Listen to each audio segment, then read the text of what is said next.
Aujourd'hui, je vous emmène avec moi dans les rues anciennes de Coyoacán, mais pas celles que nous connaissons aujourd'hui, pleines de cafés, d'art et de touristes. Non, je parle du Coyoacán de la fin du XVIe siècle et du début du XX, un endroit qui respirait une autre ambiance, plus silencieuse, plus mystérieuse, presque suspendue dans le temps. À cette époque, la ville de Mexico changeait rapidement. Les premiers lampadaires à gaz illuminaient les rues étroites, des façades d'influence européenne apparaissaient à côté des vieilles maisons coloniales, et l'idée de modernité commençait à prendre forme. Pourtant, sous cette apparence nouvelle, quelque chose d'ancien continuait de vivre. Les habitants gardaient encore leurs croyances populaires, leurs peurs profondes, leurs petites histoires du soir pour expliquer ce qu'ils ne comprenaient pas. Et parmi toutes ces histoires, une revenait souvent, toujours chuchotée avec prudence, la Nahuala.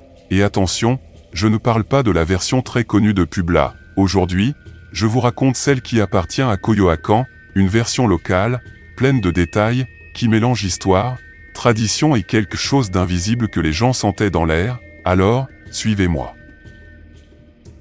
Ensemble, nous allons comprendre ce que représentait vraiment la Nahuala pour cette communauté au moment où la modernité et les traditions se confrontaient.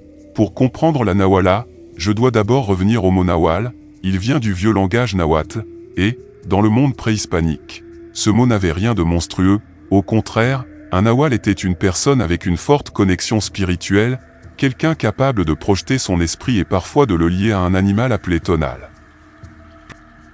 Ce n'était pas un pouvoir mauvais, c'était une dualité, connaissance, sagesse, protection, mais aussi la possibilité d'aller vers la manipulation, le secret, ou même la destruction. Le mot nahuali voulait dire déguisement, ce qui est caché, double nature. Un nahual pouvait donc être un guérisseur, un sage respecté dans la communauté, ou l'opposé, une personne dangereuse, capable d'utiliser son pouvoir pour blesser.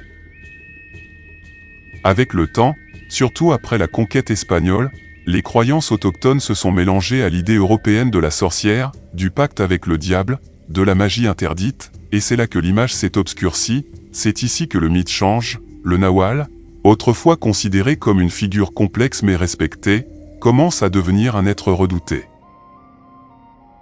La rencontre entre les croyances autochtones et la vision catholique de la sorcellerie a créé une nouvelle créature dans l'imaginaire populaire. La figure féminine, la Nahuala, s'impose alors comme symbole de danger nocturne. Les récits racontaient qu'elle pouvait voler l'air des enfants pendant leur sommeil, provoquer des maladies soudaines ou même boire leur sang. Pour les familles, ces histoires étaient des avertissements. Et dans un monde où la mortalité infantile était élevée et où les maladies arrivaient sans explication, ces récits prenaient de la force. Ainsi, la Nahuala devient la représentation de la peur collective, la peur du noir, de l'inconnu, du monde spirituel que l'on ne peut contrôler. Entre 1880 et 1920, Coyoacán était encore un quartier calme, presque rural, mais proche du centre de la capitale, les rues pavées, les murs anciens, l'odeur de la terre.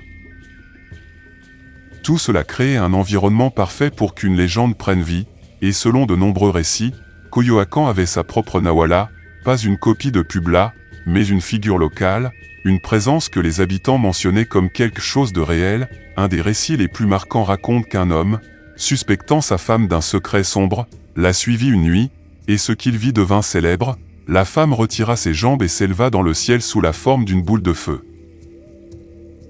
Imaginez cette boule lumineuse traversant le ciel noir.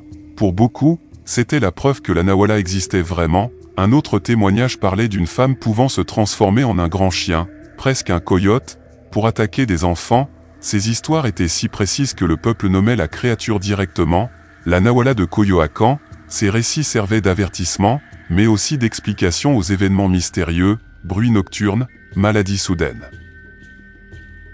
Décès inattendus. Après tout ce voyage, une chose reste claire, la Nahuala n'appartient pas seulement à Puebla. Coyoacán avait sa propre version, une légende qui reflétait les peurs, les croyances et l'identité de cette communauté.